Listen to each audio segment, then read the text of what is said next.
नमस्कार दोस्तों, मैं हूं आपका दोस्त के बी। तो आज की इस वीडियो में हम वर्ष 2018 में जो आपके ग्रुप डी का एग्ज़ाम हुआ था उसके 135 शिफ्ट में पूछे गए हिस्ट्री, ज्योग्राफी, पॉलिटी और इसके अलावा स्टैटिक जीके के प्रश्नों को डिस्कस करेंगे।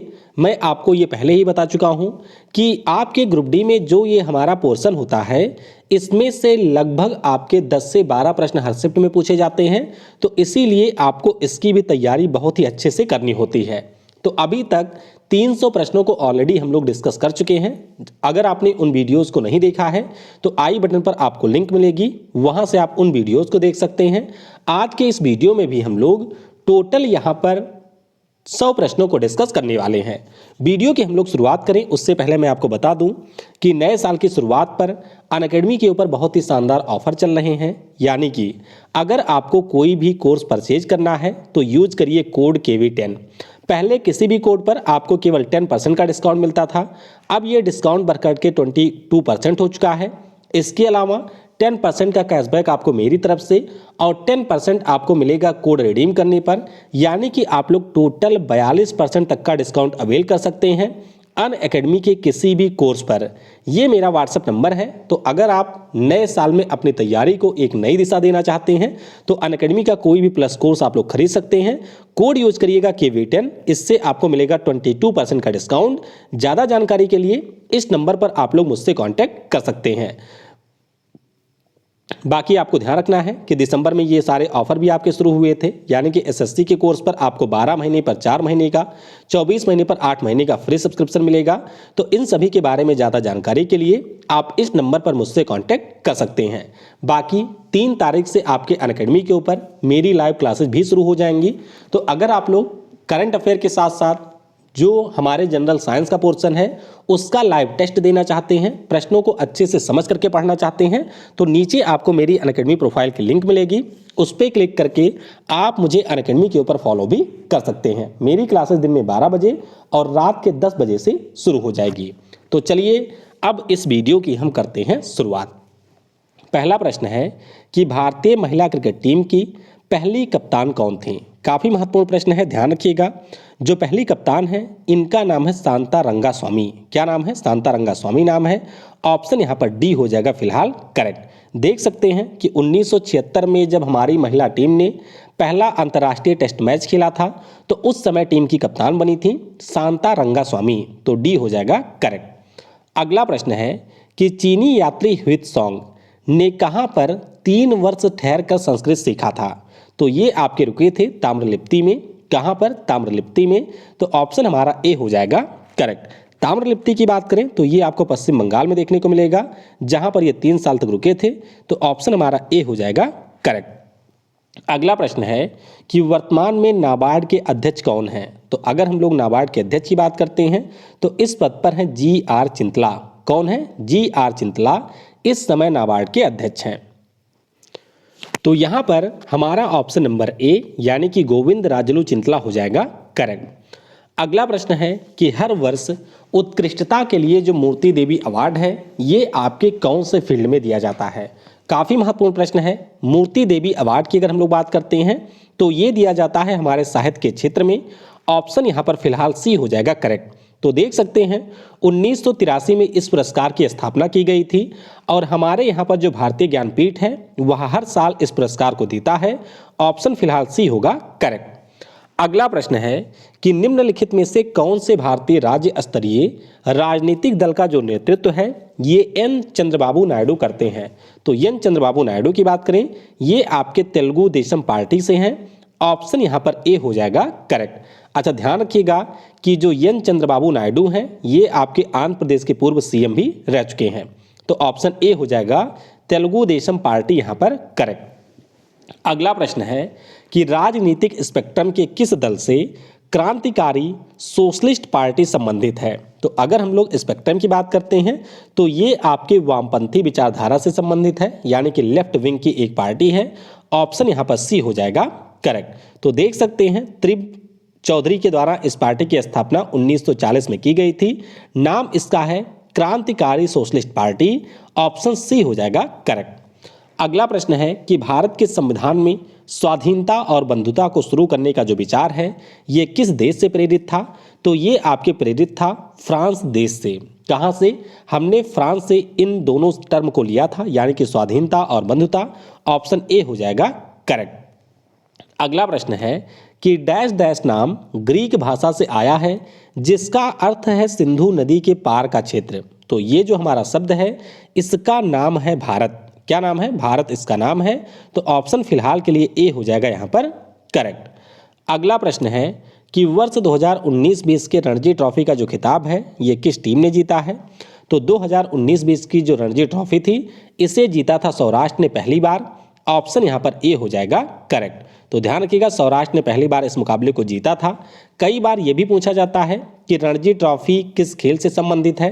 तो ये आपके क्रिकेट से संबंधित टूर्नामेंट है, ये भी आप ध्यान रखेंगे। और सबसे ज़्यादा बार इस ट्रॉफी को मुंबई ने जीता हुआ है 41 बार। तो फिलहाल ए होगा करेक्ट। अगला प्रश्न है कि कलौ कुंतला चंद्रशेखर राव किस राजनीतिक दल के नेता हैं? तो कलौ कुंतला चंद्रशेखर राव की बात करें, ये तेलंगाना राष्ट्र समिति से आते हैं और वर्तमान में ये आपके सीएम हैं। कहाँ के? तेलंगाना राज्य के। तो ऑप्शन फिलहाल डी हो जाएगा हमारा करेक्ट। अगला प्रश्न है कि अश्विनी पोनप्पा किस खेल के लिए प्रसिद्ध हैं? तो अश्विनी पोनप्पा की बात करें, ये बैडमिंटन के खिलाड़ी हैं। तो ऑप्शन बी हो जाएगा करेक्ट। ये देख सकते हैं साइना नेहवाल, पीवी सिंधु, ये सारे बैडमिंटन के ही खिलाड़ी हैं। तो ऑप्शन बी हो जाएगा करेक्ट। अगला प्रश्न है कि भारतीय संविधान का कौन सा भाग है जो कि राज्य के बच्चों, महिलाओं, अनुसूचित जनजातियों के लिए विशेष प्रावधान बनाने का अधिकार देता है? तो ये सारे जो आपको प्रावधान हैं ये मिलेंगे हमारे संविधान के भाग 3 में, क्योंकि भाग 3 में आपको मौलिक अधिकार मिलेंगे अनुच्छेद 12 से 35 के बीच में। और इन्हीं अधिकारों के अंतर्गत जो भी इस वर्ग के हमारे लोग हैं उनके लिए राज्य विशेष प्रावधान कर सकता है।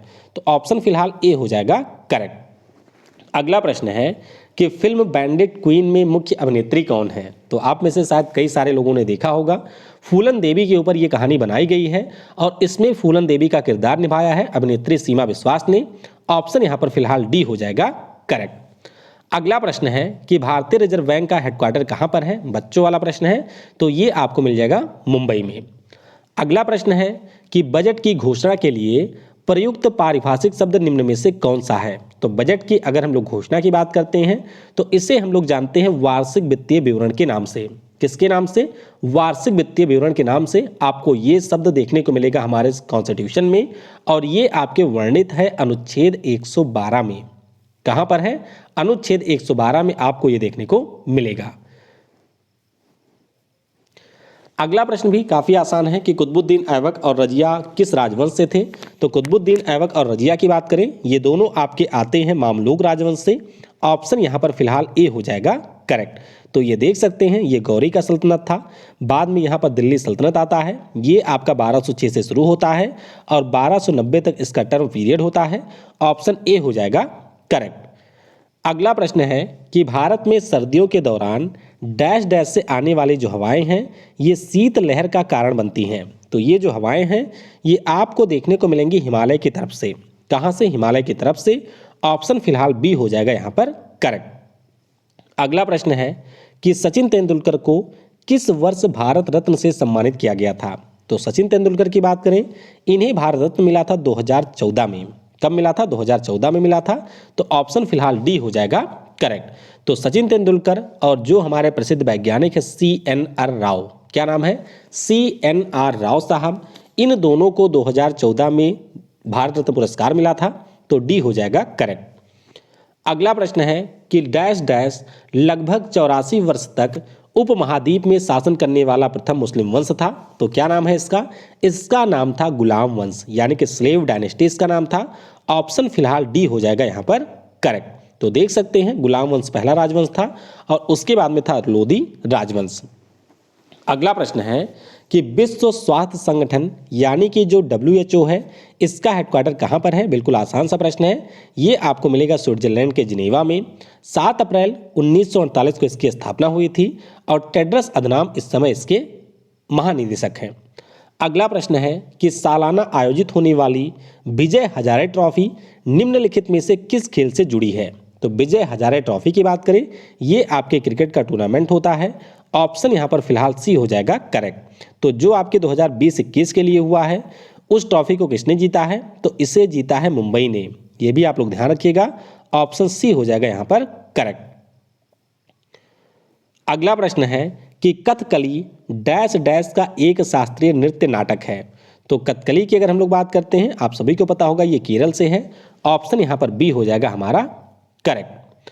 अगला प्रश्न है कि पैथन हाइड्रो इलेक्ट्रिक प्रोजेक्ट जो कि जापान की मदद से पूरा किया गया है, ये आपको किस नदी के ऊपर मिलेगा, तो ये आपको मिलेगा गोदावरी नदी के ऊपर। कहाँ पर है, गोदावरी नदी पर है, तो ऑप्शन फिलहाल बी हो जाएगा हमारा करेक्ट। अगला प्रश्न है कि वित्तीय समावेशन में तेजी लाने के लिए भारत सरकार के द्वारा निम्नलिखित में से कौन सी योजनाएं शुरू की गई हैं। तो अगर हम लोग योजनाओं की बात करते हैं तो इनमें से आपकी पहली योजना है जनधन योजना। कौन सी, जनधन योजना।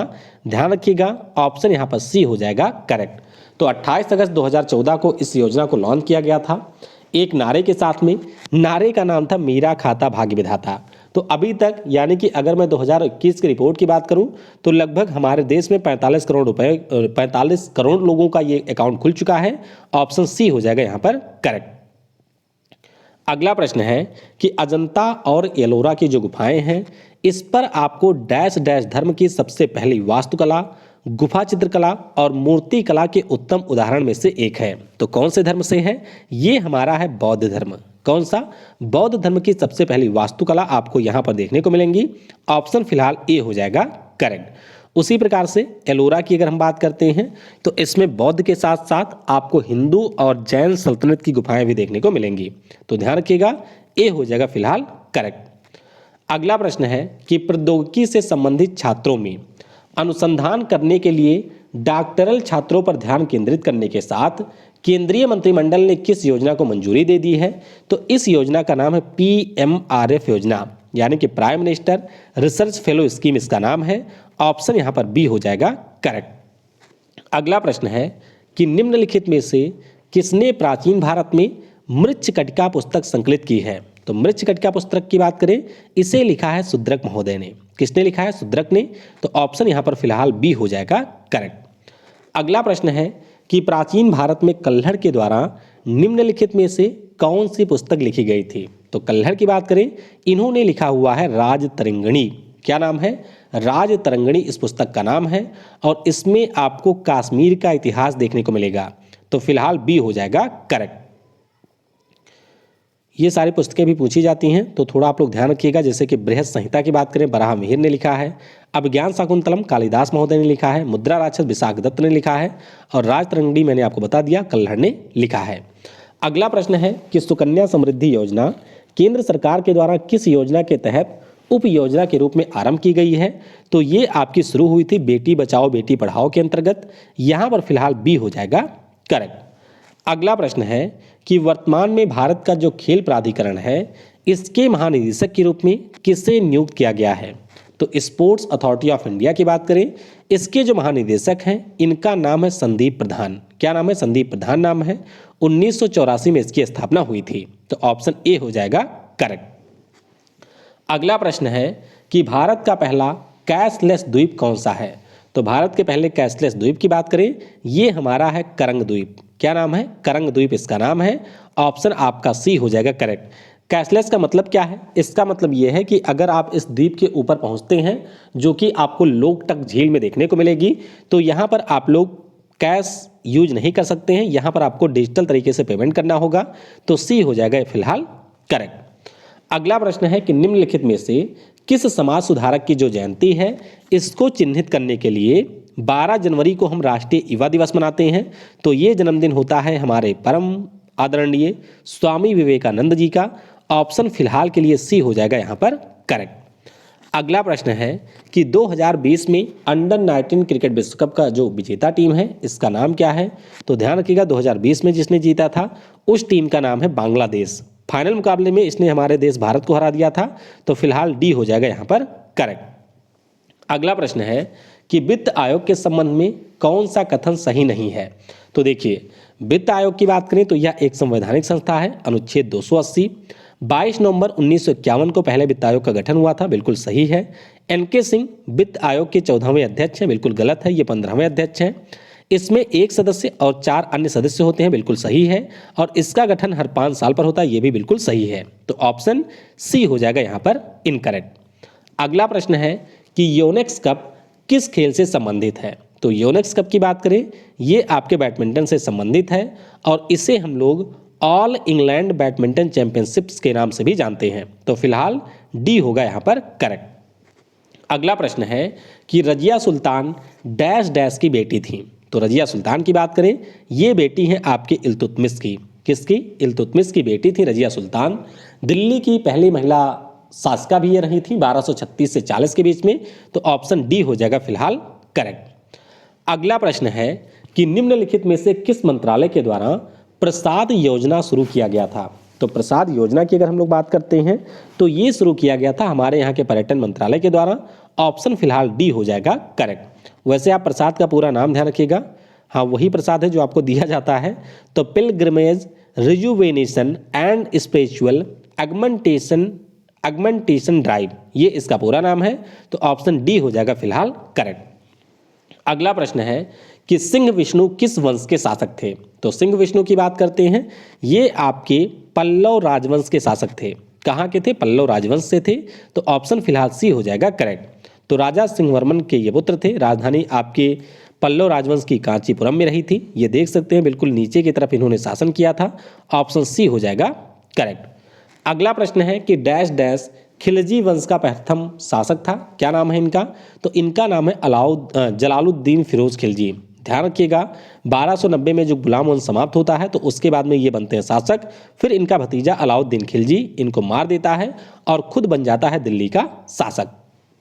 अगला प्रश्न है कि मंगलयान ने मंगल ग्रह की कक्षा में कब प्रवेश किया था। तो मंगलयान की अगर हम बात करें, ये लॉन्च किया गया था 5 नवंबर 2013 को। और अगर हम लोग बात करते हैं कब प्रवेश किया था कक्षा में, तो इसने प्रवेश किया था 24 सितंबर 2014 को। दोनों डेट याद रखिएगा, लॉन्चिंग डेट है 5 नवंबर 2013 और मंगल ग्रह की कक्षा में इसने प्रवेश किया था 24 सितंबर 2014 को। फिलहाल सी होगा यहाँ पर करेक्ट। अगला प्रश्न है कि डैश डैश 1949 में भारत का हिस्सा बना था। तो क्या नाम है इसका? इसका नाम है मणिपुर। क्या नाम है? मणिपुर इसका नाम है। तो ऑप्शन फिलहाल के लिए सी हो जाएगा करेक्ट। तो ध्यान रखिएगा मणिपुर 1949 में भारत का हिस्सा बना था। अगला प्रश्न है कि नायडू ट्रॉफी किस खेल या गेम से संबंधित है। तो नायडू ट्रॉफी की बात करें, ये आपके संबंधित है शतरंज से। किससे? शतरंज का यह एक गेम है। ऑप्शन फिलहाल सी हो जाएगा करेक्ट। तो देख सकते हैं Naidu trophy, Khetan trophy, Limca trophy, linear city trophy, world cup, ये सारे हमारे चेस के गेम हैं। ऑप्शन सी हो जाएगा करेक्ट। अगला प्रश्न है कि ARDC निम्न में से किस बैंक की शाखा है। तो ARDC यानी कि एग्रीकल्चर रीफाइनेंस डेवलपमेंट कारपोरेशन, ये किसके अंतर्गत आता है? ये आता है हमारे नाबार्ड के अंतर्गत। ऑप्शन फिलहाल के लिए ए हो जाएगा करेक्ट।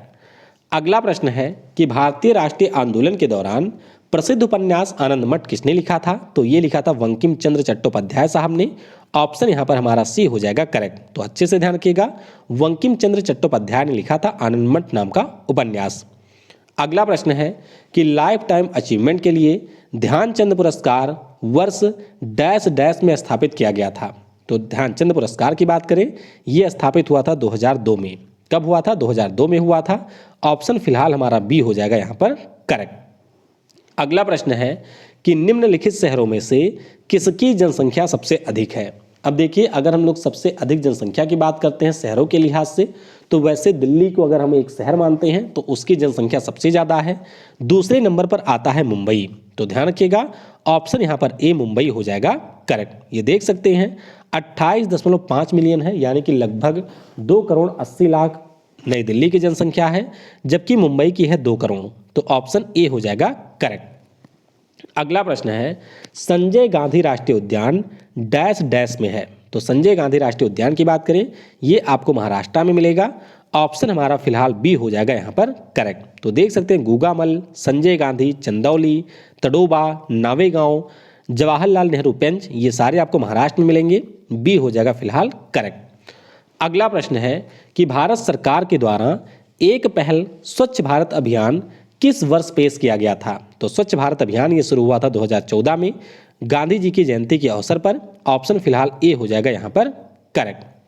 अगला प्रश्न है कि डैश डैश ने मदुरै के आसपास के क्षेत्र पर शासन किया और 13वीं शताब्दी में सर्वोच्चता प्राप्त की थी। तो ध्यान रखिएगा, ये हमारा पांड्या राजवंश था। कौन सा पांड्या था? ऑप्शन डी हो जाएगा फिलहाल करेक्ट। तो देख सकते हैं इसने 560 से लेकर के 14वीं शताब्दी तक शासन किया था। कानून को इसके पहले राजा थे। तो ऑप्शन डी हो जाएगा करेक्ट। अगला प्रश्न है कि Essar steel limited Hazira dash dash में है। तो एस्सार स्टील लिमिटेड हजीरा की बात करें, ये आपको मिलेगा गुजरात में। हजीरा से आप लोग समझ सकते हैं कि हजीरा नाम का जो आपका स्थान है वो गुजरात में मिलेगा। ऑप्शन फिलहाल के लिए बी हो जाएगा यहाँ पर करेक्ट। तो देख सकते हैं जो हमारे Essar steel India private limited है, दिलीप सी उम्मेन इसके सीईओ हैं और इसकी स्थापना हुई थी 1998 में।